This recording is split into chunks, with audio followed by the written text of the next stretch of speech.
everybody, Comic-Con viewers out there. My name is Christian Holub, and I am a writer for Entertainment Weekly. Today I have the additional privilege of being the moderator of this virtual panel for Amazon Prime Video's latest original series, Utopia. We've got a thrilling, never-before-seen trailer that we're going to show you, but first I'm just going to go around and introduce all our panelists and people involved in the show. First up, we've got Utopia's writer and executive producer, Gillian Flynn. Woo woo!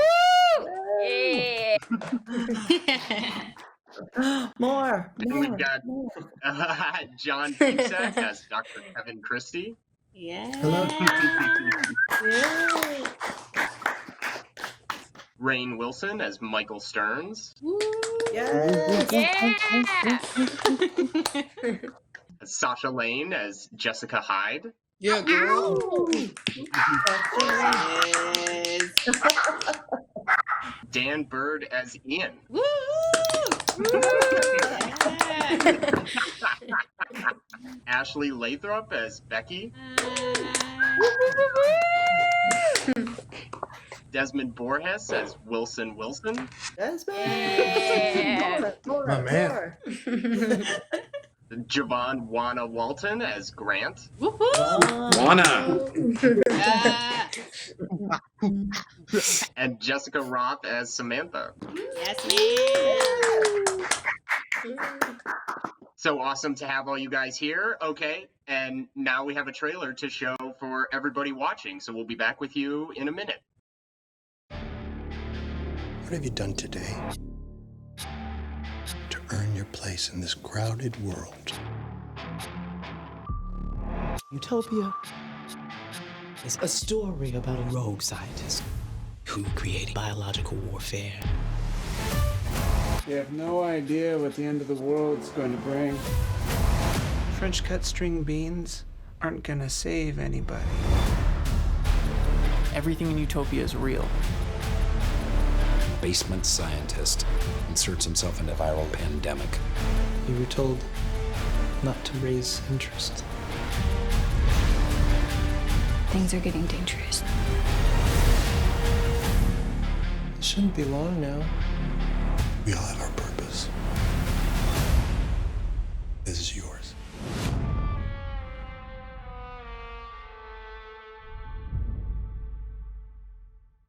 Yeah.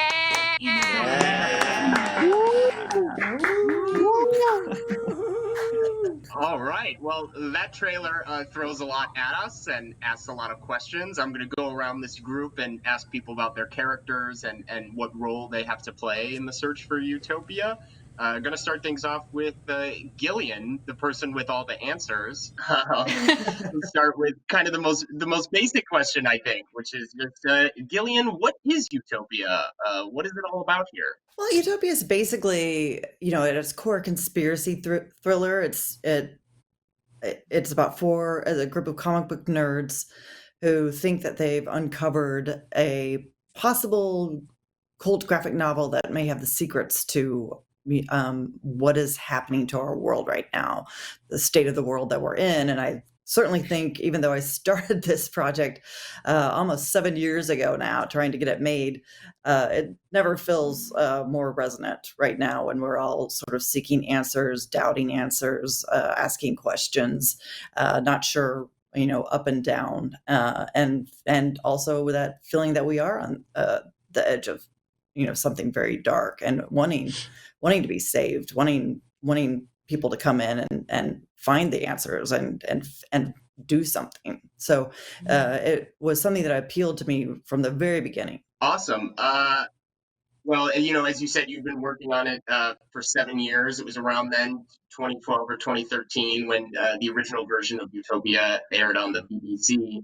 Some people watching right now may be familiar with it, may not be. I don't think it was super well seen over here, but it does have a lot of fans. And but we're translating it not just 7 years later, but also from British milieu to American cultural milieu. Without spoiling anything, what would you say were kind of important things that you wanted to keep from the original series, and maybe tease also kind of Americanizations that you spun on it? Yeah, I mean, Dennis Kelly did the original UK version, and he did the exact version he wanted to. I loved it. It's very British. It's very, but very translatable. It's very poppy and beautiful to look at. Takes its cue very much from the idea of graphic novels, I think, and from that world. And my idea was to not only Americanize it and deal with things that I think are feel specifically kind of resonant to Americans in a lot of ways, but also to make it gritty and dirty and nasty in a, in a very realistic way. That I took my cue more, whereas I think he took his cue from the graphic novels themselves. I took my cue more from the 70s paranoia thrillers that I love, that came out after Watergate, that came out in that era where no one trusted anyone and there was a breakdown in what society, government, the world was feeling like. And I wanted it to feel like that. I wanted that paranoia to feel very real, and to be able to access that through each different character. I would say of all the, each different character has a different attitude toward this conspiracy, whether it is really conspiracy at all, as we can often argue with our own relatives, what's a conspiracy and what's not. And so it was the fun of that and the joy of getting to build this world, from scratch again. And I watched Dennis's wonderful version, and then I thought, I won't, I'll watch anymore, and then had the notes and went from there. Well, before I go around the Zoom and ask everybody about their characters and their connections to Utopia, Gillian, I wanted to ask you, in the 7 years since you first started working on this, you also made Gone Girl movie, Sharp Objects TV show, you wrote the movie Widows.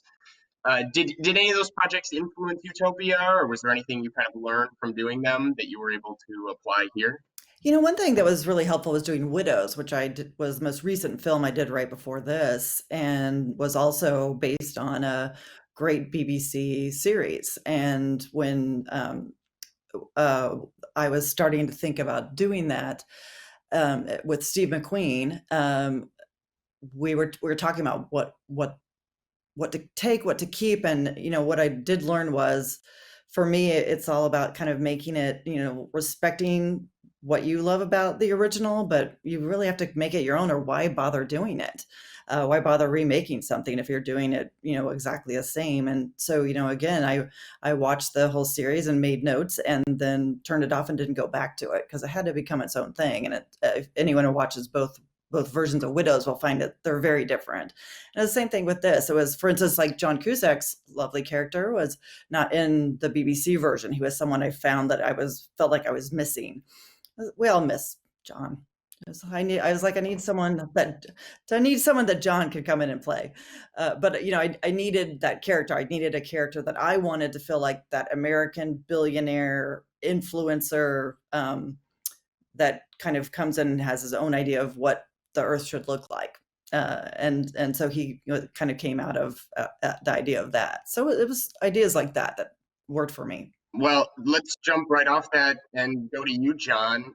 What was it that drew you to the role of Dr. Kevin Christie? Well, I was aware of the show in the UK, but not super familiar with it. But then when you get a call from Gillian and she says she's doing a show in Chicago, I was already really interested. And then I was lucky enough to get, I think 6 or 7 of the episodes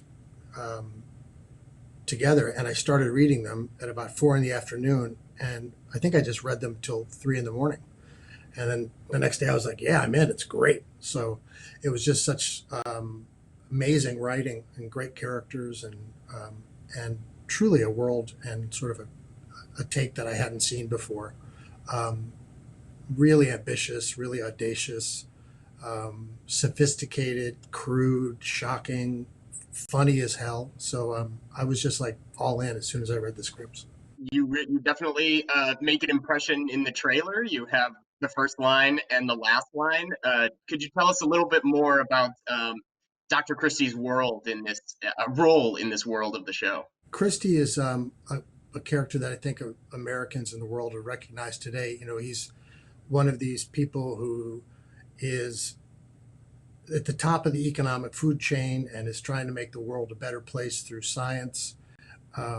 He's the CEO of a huge multinational corporation that's working on new food sources and biotech, and is sort of into everything. And he's probably has connections to all the foundations and the think tanks. So he's somebody who's trying to make the world a better place from the 1% down. But he's somebody who's very interested in the future and very kind of awake about the problems that the world faces, whether it's food and water shortages or across the board. So he's somebody who's really working hard every day to try to make his company and the products that he make kind of preserve human life and preserve the future.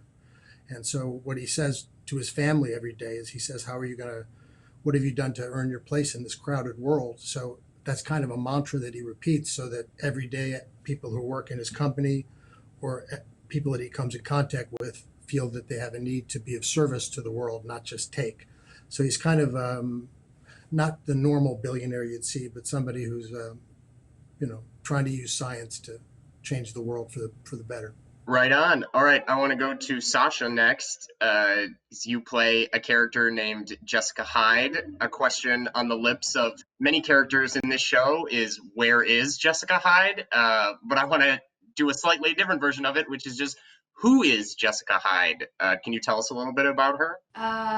Jessica Hyde, I feel, we have always had this kind of thing of, she's this like feral cat who is a bit scraggly and a bit rough, a bit savage, but just like a feral cat, like there's a reason for it. She's spent her entire life just trying to survive.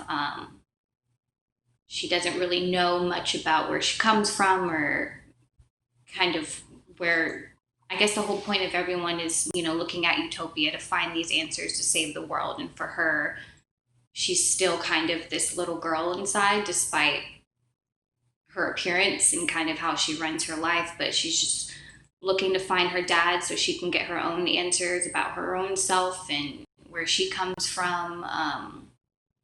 And so, yeah, she's a big part of this journey to figuring out what's going on. But for her, it's kind of like, I just need to figure out who I am and how I get on. And I think she's someone that you can find yourself kind of hating, but also understanding. And I think that's kind of why I have this big thing of a feral cat in my head, is because they're so intimidating and so rough and scary and just like kind of paranoid. But there's a reason why, like I said, there's something deeper in there. So I feel like, she is a part of the answer, but also she's just as lost as everyone else in her own way, and hoping Utopia will give her answers as well. I'm curious, John's character, as Gillian said, is not in the British version, but Jessica Hyde is also at the center of the original British show. Did you kind of look to that depiction at all, or did you really just want to make her your own? I saw, I think I watched a couple of episodes because I kind of wanted to get a feel for the whole world. But when I found myself looking at Jessica Hyde in the British version too much, then I completely cut it off and said, okay, that's that version and it did well for that version. But just how we can see the differences of the UK versus America, there's a difference between our show and their show. So I wanted to kind of have my own take on it, bring my own energy onto it, and kind of follow along the lines of what Gillian was doing with it. So I definitely kind of took my own way, my own past, and kind of how I survived through things and how I, put a mask on to kind of hide something inside, and kind of felt, I Googled a lot of cats. So that's kind of how I took that on. Yeah. Own version. Awesome. Well, I wanted to go to Rainn next. You play Michael Stearns, who's a downtrodden scientist. He kind of had some early success, but now he's kind of forgotten, working in the basement of a university. What can you tell us about how he's connected to the search for Utopia? Well, I don't want to give too much away, but I will say that when I read the scripts, I had the same experience as John. I just kind of plowed through them in a matter of hours and was really blown away by how fun and fantastical they were. It's that amazing balance. It's very grounded and it's kind of outrageous at the same time. And it has a nice kind of sense of humor running through it that was great to read. But I was really also drawn in by the character. Michael Stearns is, like you said, he's a basement dwelling researcher, very minor scientist at a tiny university who's been neglected and passed over for grants. And through his past work, somehow he ends up connected to a much larger global kind of medical conspiracy and gets drawn in and slowly, episode by episode, becomes kind of more of an unlikely hero. And I was really also drawn by that arc that he takes over the course of the episodes. Awesome. All right, I wanted to go to Ashley next to talk about Becky. What can you tell us about why the graphic novel Utopia is important to Becky? Becky is a character who is dying of this debilitating disease called Deals. And so she's someone who profoundly believes that Utopia might have the answers in how to cure her, because currently there is no cure. So for her, it's very much life and death. And the larger conspiracy surrounding this graphic novel is something that she kind of gets drawn into. But her initial reasons for wanting it are to save her life, basically. And Ashley is kind of part of this group of people who are interested in the comic Utopia. Another one of them, Dan, is your character, Ian. Can you tell us about what getting his hands on Utopia would mean to Ian? Ian is basically just a super handsome, super charismatic, pretty buff. I'm kidding, obviously. Ian is definitely an outlier in this group of people that are after the comic book Utopia, in that he is skeptical that Utopia holds real world truths in them. I think he's a fan of the comic book for just being a great comic book, but beyond that, he's skeptical, whereas the rest of them are very much invested in Utopia representing something like much bigger. For Ian, the quest is Becky, and yeah, the one dancing. Naturally. By the way, I know what it feels like to be a talking head news pundit. Now, this is way harder than it looks. I have a newfound respect for everybody on CNN. It's true. But yeah, he is his primary motivation is to get some face-to-face time with Becky, and so he gets sort of roped in to this whole adventure with that in mind. And obviously, I think his position about Utopia evolves as the story unfolds. Right on. And kind of on the opposite end of the spectrum from Ian is kind of the skeptic of the group. Desmond, we have your character, Wilson, who also has my favorite name in the show. And he, I would describe as he did get not the so best much name. a skeptic. Yeah. Wilson seems kind of like a believer, definitely someone who is into the conspiracies. How did you kind of get into his head? I think believer is an understatement. I would, and I think he would allow me to characterize himself as the foremost leading brilliant conspiracy theorist in the world, and specifically around Dystopia, which is the prequel to Utopia, which is the graphic novel that we are searching for.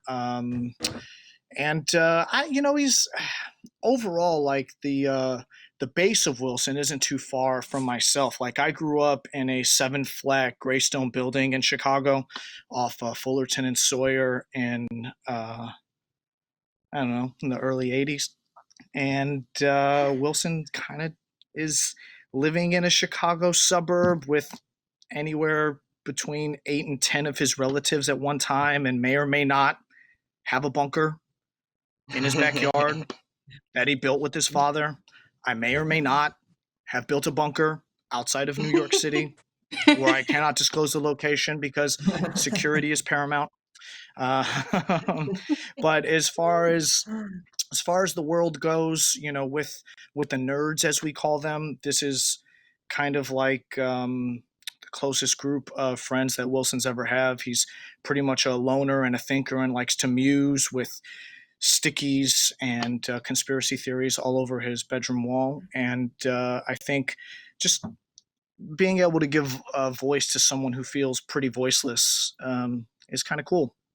And then I get to hang out with a bunch of cool cats, not feral cats like Sasha, like regular cats. Well, I wanted to go to Javon next. Javon, your character, can you tell us a little bit about how your character Grant is connected to the other nerds, as we call them? Of course. So Grant as a whole is a very street smart boy who grew up in the projects, raised by a single alcoholic mother. And he loves like really cool characters, and he loves Jessica Hyde because she's this badass girl that he really thinks is really cool. Um, but he really just wants to get Utopia because he's really interested in comics, and he's always been interested in comics, but he doesn't know the sacrifices of having Utopia. And he's kind of using the nerds in a way to like manipulate them or to just get Utopia like in general. He just really wants his hands on Utopia, so he'll do whatever it takes. So he acts like he's this cool rich guy who drives a Porsche to be able to get Utopia. So. Awesome. Well, rounding out the group, Jessica, you play Samantha, who is idealistic and kind of feels like a natural born leader a little bit. What motivates her in her life, and why does she want Utopia? So you hit the nail on the head. Sam is this incredibly passionate activist, and she really believes in doing things, not just talking about them. And you see that a little bit when they go to Comic-Con to try to retrieve Utopia, is that she's surrounded by all of these people who are obsessed with comics and obsessed with ideas in comics, but she's saying, guys, we can't just talk about ideas. We have to go out and do things. We have to change the world. And so I think that she's kind of selected the people who she brings into the group that we call the nerds, because they each truly believe in dystopia, and they believe in the message of this graphic novel, and that it can change the world, and that there are clues in it that will really make a difference for humanity. And I think that Sam is someone who wants to make a difference more than anything. And so when she hears about Utopia, when she hears that the comic could exist, she'll stop at nothing to find it. And I think she has a really big heart. But I think that she, like everyone in the show, is very complicated. She can be a little bossy at times. But ultimately, she just wants the best for everyone around her. You bring up a great point, which is that if all the people watching this video chat think that this is a vicarious Comic-Con experience, wait till they see the show, the first 2 episodes of which are set at a Comic-Con. And as we saw in the trailer a little bit, Dystopia, which is the comic that came out before the show began, and Utopia, which is the mysterious new follow-up. They exist as physical comics in the context of the show. And so, Gillian, I wanted to ask you a little bit about working with the artist João Ruas. What kind of made him the perfect choice to illustrate Utopia and give us a sense of what this comic is like? I had admired his work for a long time. First, I had through graphic novels themselves, and I had always thought, like, who is this guy? And when we started doing it years ago, I mean, from the very beginning, when we were first, before casting, before anything, we had to figure out who was going to do this, because I knew that I wanted the book to be able to be open, to be able to be seen, and to really understand why these people were so involved with it, and to be something tangential. So we had to have it completely done and drawn out, and so it was a matter of getting him on board, and then he's based in Brazil, and just sending him what each panel would look like, and getting them back very quickly by the time we actually started, and slight little notes like that. It was fun because I was trying to plant different cookies inside the panels, different tricks, like things to think about that were going to come back. Not cookies. I always say that. Easter Nerds, eggs. help me. Delicious. Easter egg. Definitely have used more cookies. Easter egg. Definitely could have But used more cookies. It is, I She have to looks say, like as a one nerd, of the but she nerds, can't talk like one. Yeah.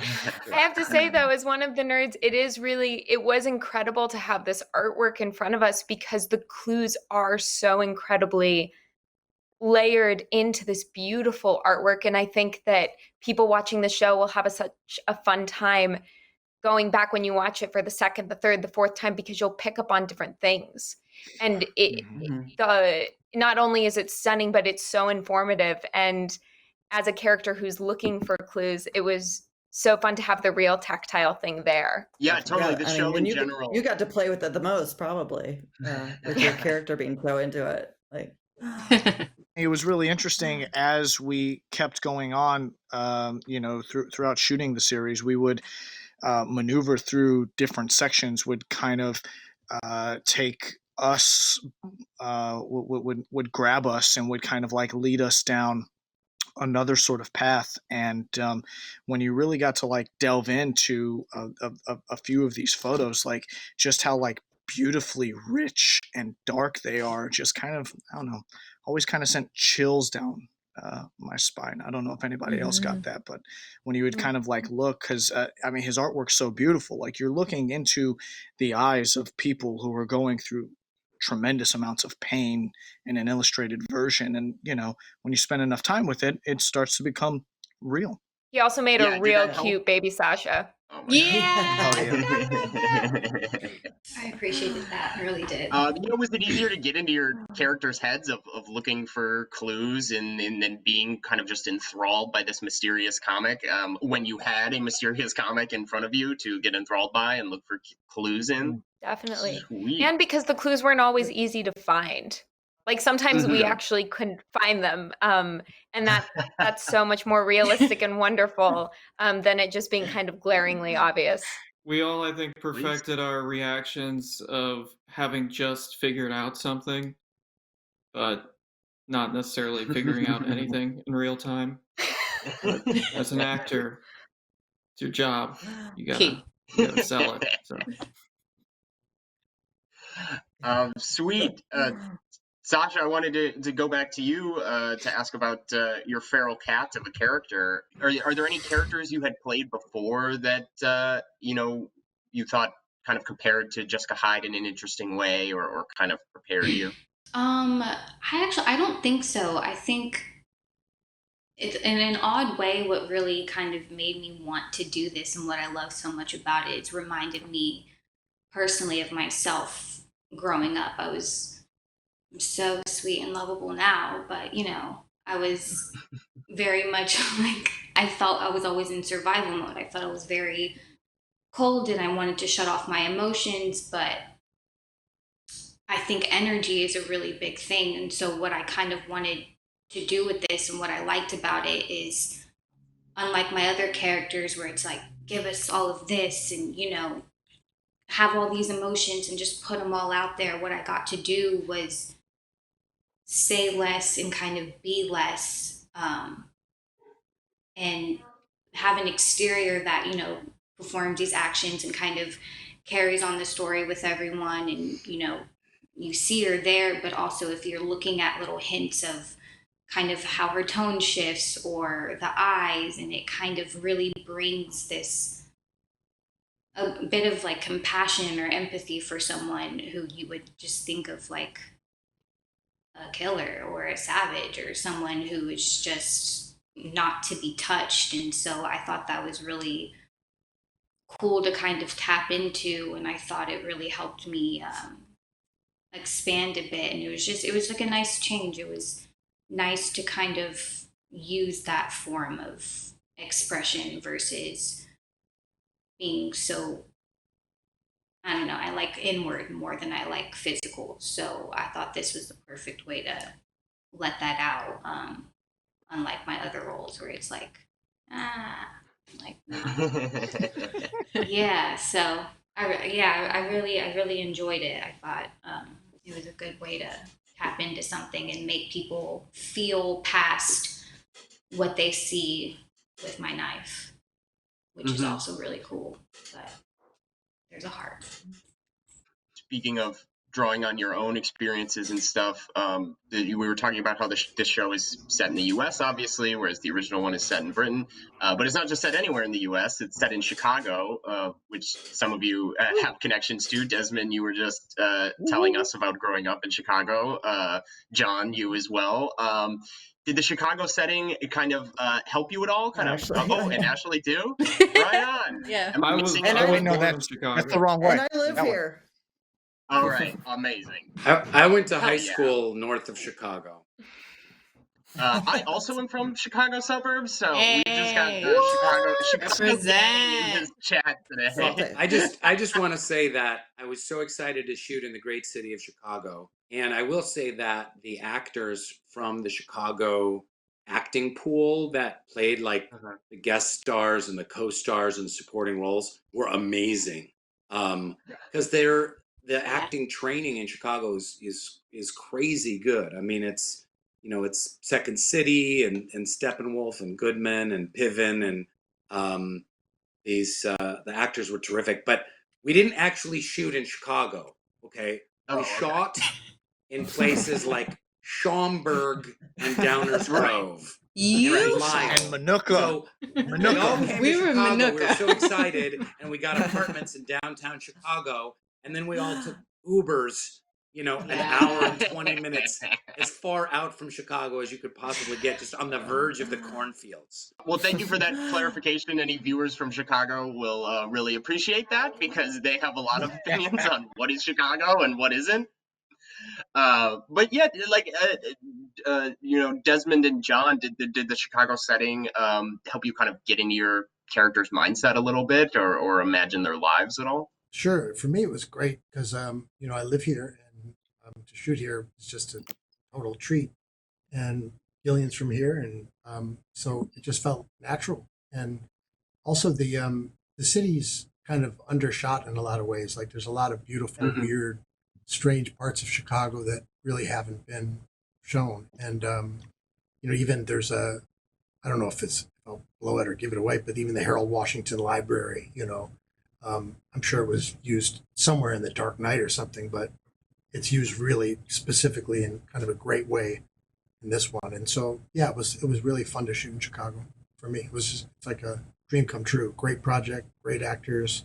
You're shooting in Chicago in the spring into the summer. It was kind of like the dream gig. Oh, awesome. Yeah, I mean, ditto to that. It was definitely like a dream gig. It was my first time back being since I moved out of Chicago in 2009, 2010. And there's just, I don't know, there's like a visceral feeling that I get when I'm back there, that a level of confidence that I don't really have anywhere else. When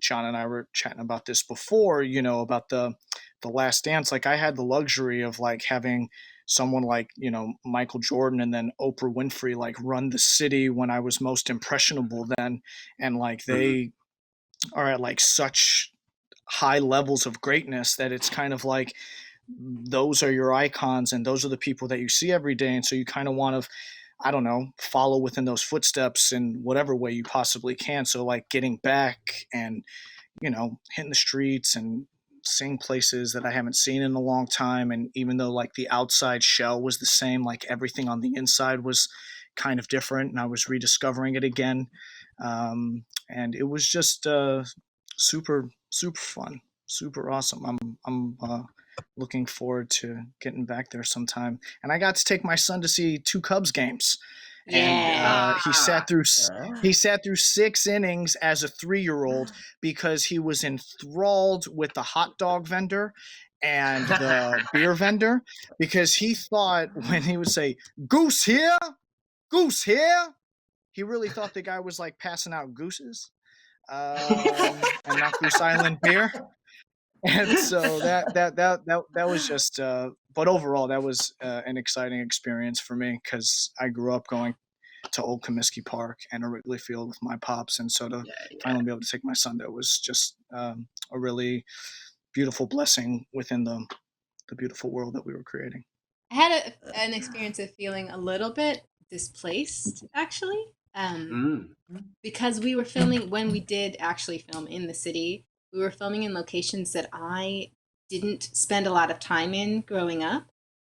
So there was this wonderful feeling of like confidence, because this is my city and I know my city, and also this unsteadiness because there are parts of my city that I don't know, which is really great, I think, because that's kind of Becky. She's this confident person who also is a little unsteady sometimes.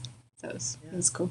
Right, like that's exactly kind of her mindset, right? Like she knows so much about this comic. She spent so many years thinking about it and talking about it, and yet that hasn't quite prepared her for the situation that she finds herself in. Yeah, for sure. All right, Jessica, despite not being a Chicago native, I did want to go to you and ask a little bit more about Sam, because she's, I would say, kind of one of the, as you were saying, natural leader, kind of one of the brainiest members of the group of nerds. You know, how does she kind of connect with Desmond's character Wilson? Obviously, she doesn't have a bunker. They're pretty different, but they're also pretty smart. How do they kind of work together? I think there is an insane amount of mutual respect between the two of them. It is really one of my favorite things we got to film was none of these characters have met each other before. They've had these like long, I don't even know if we talked about how long, but probably like years long of online debating and researching and pulling apart this comic and getting really into kind of the mystery that is dystopia. And now they are finally all meeting in the flesh for the very first time. And so there are these weird moments of like, is this person going to be anything like what I have imagined them to be? And I think that with Wilson, the moment Sam lays eyes on him, there is this kind of kindred spiritness between them. Yes, it's true. It's raw animal passion. Just true passion and just sexual tension. No, but I really think that Sam, before she even meets Wilson, admires him and knows that he is an ally that she wants in this world, and that even if he wants to use some of his brilliant knowledge a little more towards conspiracy and not as much towards saving the world, she believes truly she can change him, as all great women believe they can change men. But I think that she looks to him as her second in command and kind of the ultimate resource for dystopia and for utopia.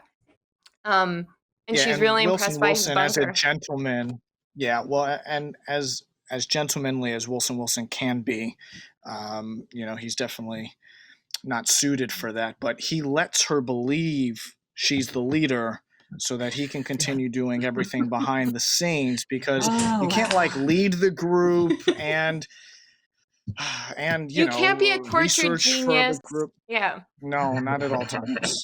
He picks a lane. He's very generous in letting Sam kind of call the shots. But I think that's the beauty of the group of the nerds, is that everyone really has their strength and their weakness in a way, but they're such an unlikely group that is going to save the world. But they have all of the resources they need and all of the heart. Yeah, it's kind of fun. It's almost a throwback to an earlier version of the internet, the way these characters have met, in a way where they don't know anything about each other. It's kind of this closed loop system that Wilson set up.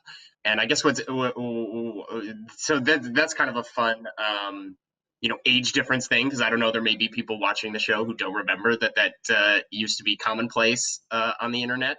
And kind of speaking of age differentials and stuff, Rainn, I wanted to ask you about working with the younger actors on the show, because seriously, they were just hitting you up for offers. Wow. Like the whole time. Wow, Call 'em out like Christian, that? I'm now I'm in the dinosaur camp with Rainn. to the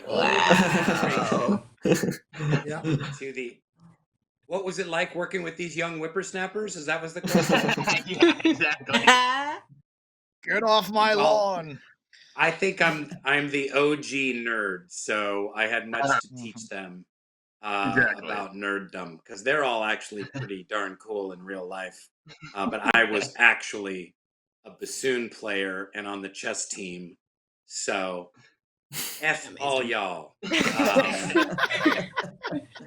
Yeah, I mean it's I don't know what I can say, but getting to work with these actors was fantastic. And one of the great things about the project is all of these different worlds. You have a conspiracy world, and you have the nerdy comic book world, and then my kind of academic science world, and then John's billionaire world, and then these worlds start colliding in very unexpected ways. That's kind of what makes one of the reasons that the show's so special. And speaking of people who in real life are not super nerdy, Javon, I wanted to say that looking up your resume really astonished me. You have Thank you so much. You are an accomplished gymnast and junior Olympic boxing. Am I missing anything? Yeah. No, that's it. Cool. And actor, how would you say? Actor. I'll fight him. Yeah, I wanted to ask, because Grant is running around a lot, kind of in the show. Did you bring your athleticism into him at all? Yeah, definitely. You guys will be able to get to see me throw a few punches in some of the scenes, and do some little gymnastic skills, little things like that. So yeah, I'm excited for everybody to be able to see that. Dan and I definitely received some shadow boxing. I somehow became the punching bag at a certain point. Yeah. Yeah. Well, you set yourself up for that very early on, Dan. I mean, That's true. Yeah. I guess I deserved it. I don't know. When you're playing the most handsome guy around, they're going to come for you. You got a Dan. target on your back. You're an easy target. Yeah. Yes. It starts young. I even think Ashley targeted him a little bit as well. Whoa. So. Thank you, Javon. Thank you. I'm just saying, like, I'm not like pointing fingers or anything, but that's the most supportive thing Javon has ever said to me. So not taken for granted. It's only taken 18 months. 18 months, yeah, no biggie.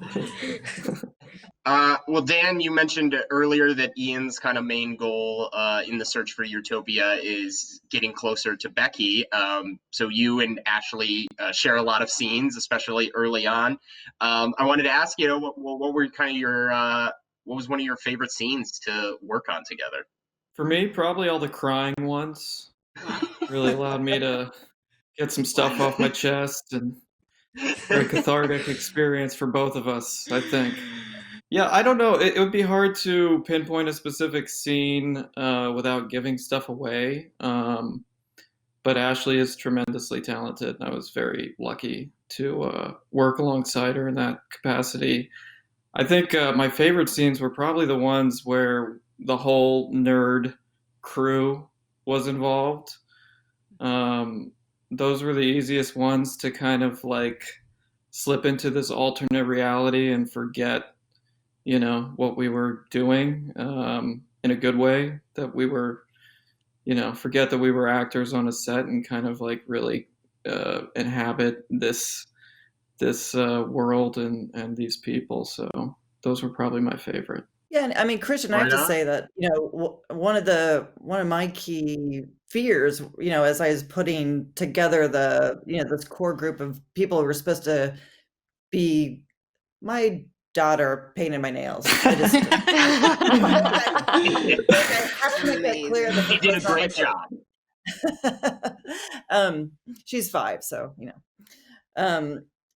was the idea of like putting together this group who had to come together quickly and be together the whole series and feel viable and feel real, like people who had, would click and love each other and get each other's backs. And I felt so lucky with these guys. I had auditions with all of them separately, and so I never got to see them come all together until we were all there on set right before filming. So I just have to say, I so appreciated they're just nice, lovely humans in addition to being nice, brilliant, lovely actors. But I felt so lucky. Aww. So do we. Right. Yeah, we really did. There's very good team mom energy right there. Well, She's the usually matriarch. the secret of this. Anyone seen Cheer and Monica? Together. Yeah. Well, the secret is like whoever's running the show, right? If they're super cool, they usually hire people who are super cool, and then the whole thing is super cool. So I think Totally. Gillian had that vibe going where it was like a great adventure for everybody. And then as you got into it and the drama kicked in, the sense of adventure had a real sense of kind of danger and the macabre, and it was just such a fully conceived world that everybody got to drop into. But I think I couldn't imagine any actor not having a fun time on that set with that material. I know I did. As we've seen, there's a lot going on in Utopia, so I'm going to go around and ask everybody to explain in one sentence why people should watch.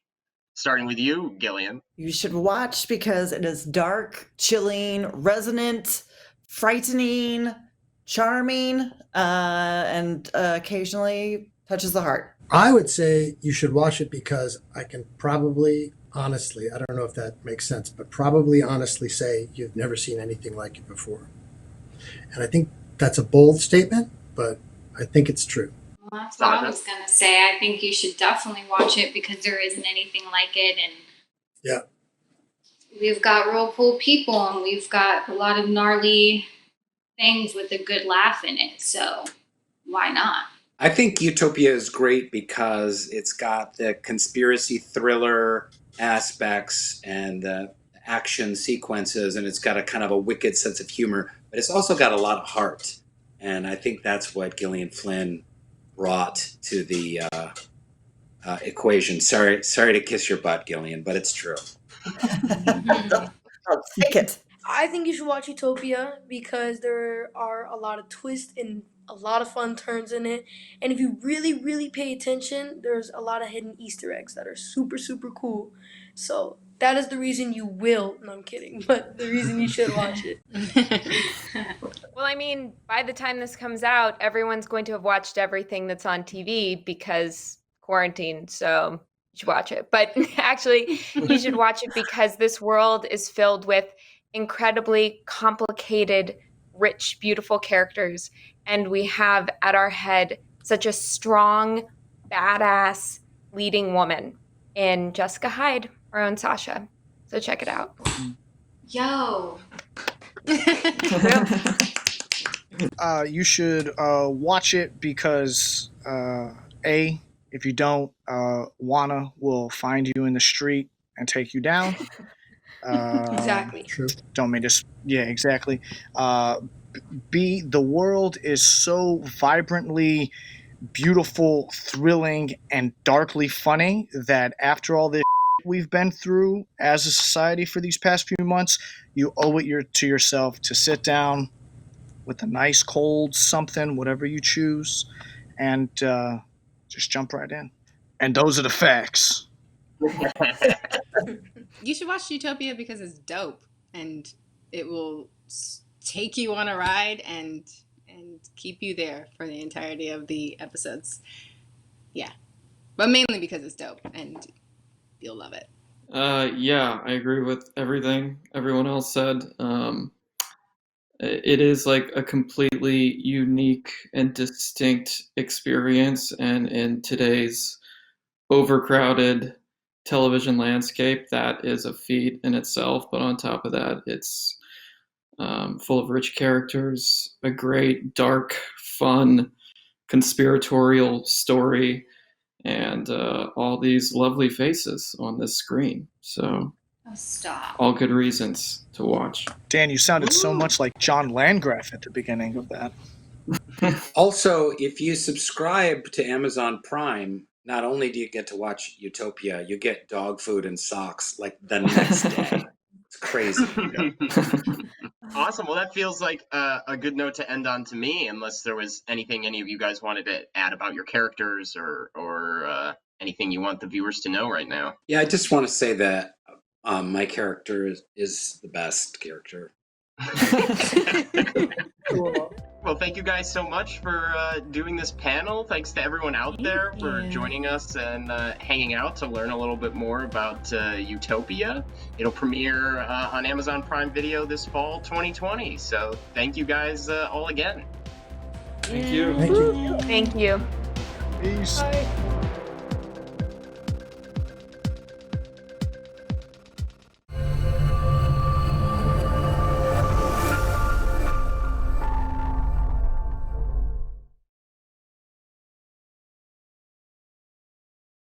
Look at this. This is what it's like working on a studio.